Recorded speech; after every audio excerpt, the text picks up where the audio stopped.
పంటలకు సాగునీళ్ళు లేవు, వాళ్ళు నీళ్ళు ఇవ్వమని చెప్పి రైతుల పక్షాన పోరాడుతుంటే మాట్లాడాల్సినటువంటి వాళ్ళు మాట్లాడతలేరు.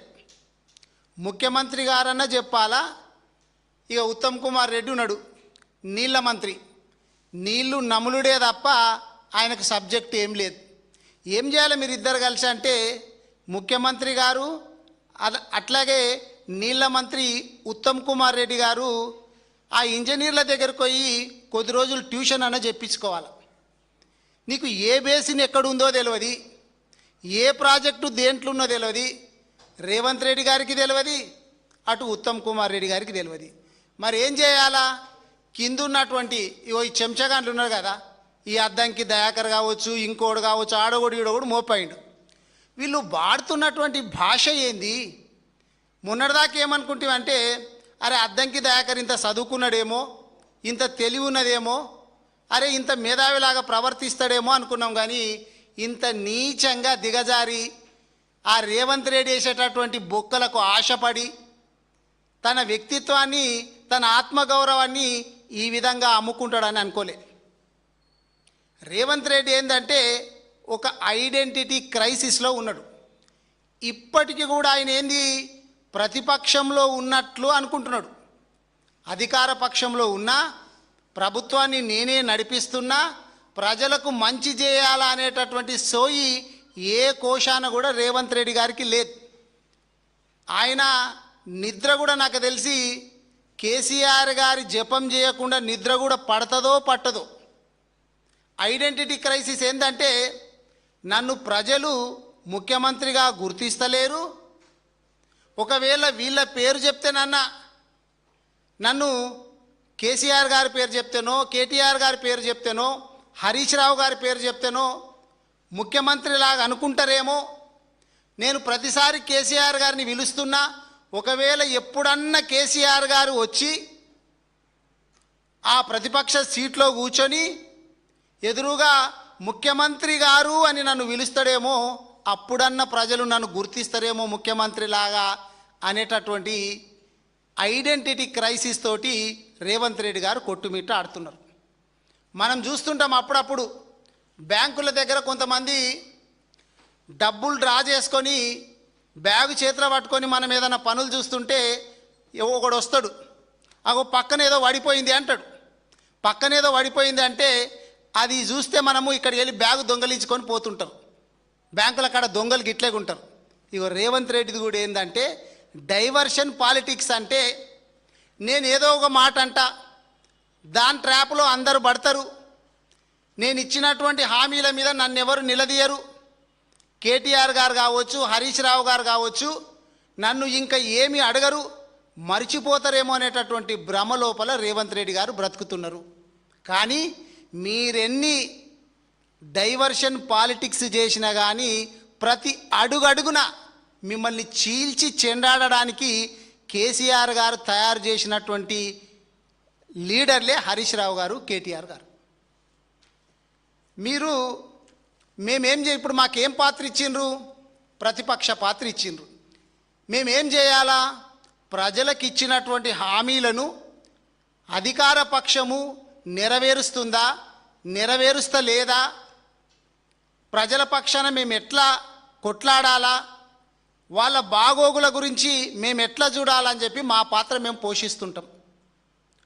వాళ్ళకి ఇచ్చినటువంటి హామీలు అమలు చేయండి అని చెప్పి అడుగుతుంటాం. కానీ మీరేం చేయాలా? మేము ఇచ్చినటువంటి మాటను ఒకవేళ మేము మర్చిపోయినాము, ప్రతిపక్షం వాళ్ళు గుర్తు చేసిండ్రు, మేమిట్లా సరి చేసుకోవాలా అనే ఉద్దేశం చేత మీరుండాల. మా పాత్ర 100కు 100% మేము నెరవేరుస్తున్నాము. ప్రధాన ప్రతిపక్షంగా బీఆర్ఎస్ పార్టీ ఏ అంశం తీసుకున్నా కానీ, ఉద్యోగులకు తీసుకున్నా, నిరుద్యోగులకు తీసుకున్నా, రైతులకు తీసుకున్నా, విద్యార్థులకు తీసుకున్నా, మహిళలకు తీసుకున్నా, మీరిచ్చినటువంటి హామీలు నెరవేర్చనీకే మీకు శాతనైతే లేదు, ప్రజలందరూ ఇబ్బంది పడుతున్నారు, ఇగో ఇక్కడ బాగా చేయండి అనే ఉద్దేశం చేత మేము మీ దృష్టికి తీసుకొస్తే ఏం చేయాలంటే మీ తప్పులను సరి చేసుకొని ప్రజలకు న్యాయం చేయనికే చూడాలి తప్ప దాని మీద దృష్టి పెట్టకుండా ఎంతసేపు పక్షాన నిలబడ్డటువంటి ప్రజాపక్షాల గొంతు ఏ విధంగా నొక్కాలా అని చూస్తున్నారు తప్ప మీకు వేరే పని లేదు. రేవంత్ రెడ్డి గారు మాట్లాడే భాష నిన్నటికి నిన్న చూసినాం, గతంలో చాలాసార్లు చూసినాము. నిన్న కూడా కేసీఆర్ గారు, కేటీఆర్ గారు, హరీష్ రావు గారిని కోసి వాళ్ళ రక్తాన్ని పంటల మీద జల్తే పంటలు బాగా పండుతాయని మాట్లాడతారు. అసలు నిజంగా నేను ఇక్కడ నుంచి డిమాండ్ చేస్తున్నా, మా బీఆర్ఎస్ పార్టీ చిన్న పోస్టు పెడితేనే మా వాళ్ళని తీసుకుపోయి కేసులు పెట్టి పోలీసు వాళ్ళు జైళ్లకు పంపిస్తున్నారు. మరి స్వయానా ముఖ్యమంత్రి గారే ఈ విధంగా ఒక హంతకునిలాగా మాట్లాడుతుంటే డీజీపీ గారికి తెలియదా? మరి కేసు ఎందుకు బుక్ చేస్తలేరు? మా వాళ్ళు ఇప్పుడు మనం మొన్న చూసినాం, నిన్నగాక మొన్ననే మేము కూడా పోయి పరామర్శించి వచ్చినాం.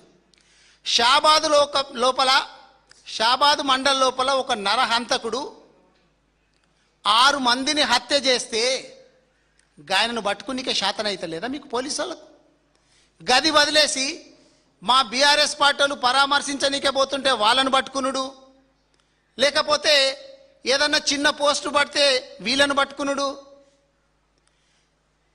అసలు తెలంగాణ రాష్ట్రం లోపల ప్రజాపాలన అని చెప్పుకునేటటువంటి మీకు ఒక్క మహిళ అన్న స్వేచ్ఛగా తిరిగేటటువంటి పరిస్థితి ఉందా? గాంధీ గారు చెప్పిండ్రు, ఆడది అర్ధరాత్రి నిర్భయంగా నడవగలిగితేనే పూర్తి స్వాతంత్రం వచ్చినట్టు భారతదేశానికి అన్నాడు. అర్ధరాత్రి అవసరం లేదు మీ పాలన లోపల. పట్టపగలు ఒక అమ్మాయి బయటికి పోయి సేఫ్గా ఇంటికి తిరిగి వస్తుందనేటటువంటి నమ్మకం కూడా లేకుండా పోయింది.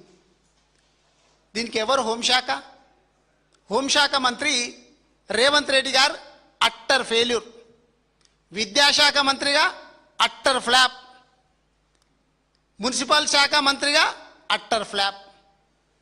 మరి నువ్వు ఏం చేస్తున్నట్టు?